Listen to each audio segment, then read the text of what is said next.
বাসায় আজকে খালতো ভাই বোনাই চাই কইতাছে, আপু তুমি এত মজার মজার খাবার রান্না করো কিন্তু আঙ্গুরও তো কোনো সময় রান্না করে খাও না। ভাই রে ভাই, এই গুড়ি গুড়ি পোলা পাই না আমার অপমান করে। মেহমান মানুষ যেহেতু কইছে কিছু না কিছু বানায় তো খাওয়ান লাগবেই। মাথার মধ্যে এই নাস্তাটার কথা মনে পড়লো যে এটার থেকে সহজ নাস্তার উইভারি পারে না। তো আমি প্রথমে মুরগির মাংসের কিমা বানা লইছি, তারপরে এখানে দিয়ে দিলাম অনেকখানি পেঁয়াজ কুচি, দিয়ে দিলাম কাঁচামরিচ কুচি, যেহেতু সবাই ঝালটা একটু বেশি খাইয়ে লেগে আমি ঝালটা বাড়াই দিছি। তারপরে এখানে আমি দিয়ে দিলাম গ্রেট করা গাজর।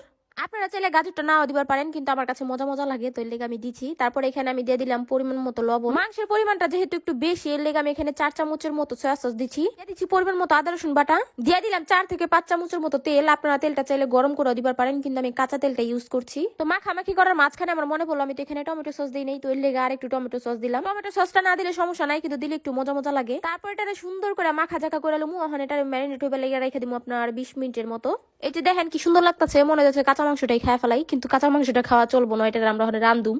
তো মাংসটা রাখুন আমি এক সাইডে রেখে দিলাম। এখানে আমি একটা রুটির ডো বানালুমু, মানে কি কইতাছি, ময়দার ডো বানালুমু। এখানে আমি ময়দা দিয়ে দিলাম হাফ কাপ করে 3 কাপ ময়দা দিচ্ছি, তার মানে 1.5 কাপ ময়দা। তো এখানে আমি 1.5 কাপ ময়দা দিচ্ছি। তারপর এখানে আমি দিয়ে দিচ্ছি পরিমাণ মতো লবণ, আর এই যে দিয়ে দিলাম তেল, 4 চামচের মতো তেল ব্যবহার করছি আমি। তো তারপর এখানে সুন্দর করে হাত দিয়ে মুখালুমু।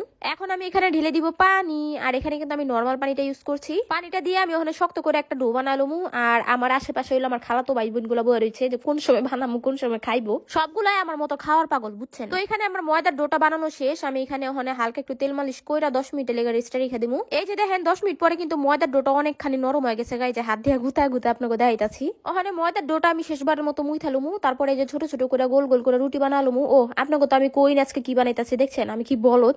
তো আমি কিন্তু আজকে বানাইতাছি মোমো, চিকেন মোমো। এরকম ঠান্ডা ঠান্ডা ওয়েদারে গরম গরম চিকেন মোমো খাওয়ার কিন্তু মজাই আলাদা। আর এই মোমোটা কিন্তু বানাইতে অনেক সহজ। তো আমি ওই যে গোল করে যে রুটি বানাইছিলাম ছোট করে, ওটার মধ্যে আমি মোমোর পুরটা দিয়া তারপরে যে এরকম করে বানালুমু। আপনারা চাইলে যে কোনো শেপে বানাইতে পারেন। তো প্রথমে আমি অন্যভাবে বানাইছিলাম, আমার খালতো ভাই বোন গুলো কইতাছে গোল করে বানাও গোল করে বানাও, তো এর লেগে আমি গোল করে বানাইছি। আর ওরাও কিন্তু বানাইছিল যে দেখেন এক একটা শেপ কি করছে বানায়া। তো যাই হোক, ওখানে আমি মোমো গুলো স্টিম করালুমু। আজকে আমি TQIU এর মাল্টি কুকারে মোমো গুলো স্টিম করব। এই মাল্টি কুকারে পোলাও মাংস থেকে শুরু করে সবকিছু রান্না করা যায়, আর বিদ্যুৎ বিলও কিন্তু অনেক কম আহে। আর এই যে এখানে দেখেন একটা স্টেনার দেওয়া আছে, এটার মধ্যে কিন্তু আপনি পিঠা তারপর হইলো আপনার মোমো মানে সবকিছু বানানো যাবে এখানে। তো আমি এখানে পানি দিমু, দেওয়ার পরে ওখানে আমি মোমো গুলা স্টিম করালুমু। আর আমার এত পরিমাণে ঠান্ডা লাগছে, ওখানে চুলার মধ্যে গুতাগুতি করে যায় যে আমি মোমো গুলা বানামু ওই শক্তিটা আমার মধ্যে নাই। তার মধ্যে যে শীত পড়ছে চারপাশে, তো এর লেগে আজকে আমি মাল্টি কুকারে মোমো গুলো বানামু। এই TQIU এর মাল্টি কুকারটা আজকে আমার অনেক কাজ সহজ করে দিচ্ছে। আপনারা যদি এই TQIU এর মাল্টি কুকারটা অর্ডার করবার চান তাহলে উনাদের পেজের নামটা কিন্তু আমি ক্যাপশনে মেনশন করে দিমু, আর কমেন্টেও কিন্তু উনাদের হোয়াটসঅ্যাপ নাম্বারটা দিয়ে দিমু, আপনারা চাইলে অর্ডার করতে পারেন। তো এই যে দেখেন মোমো গুলো কিন্তু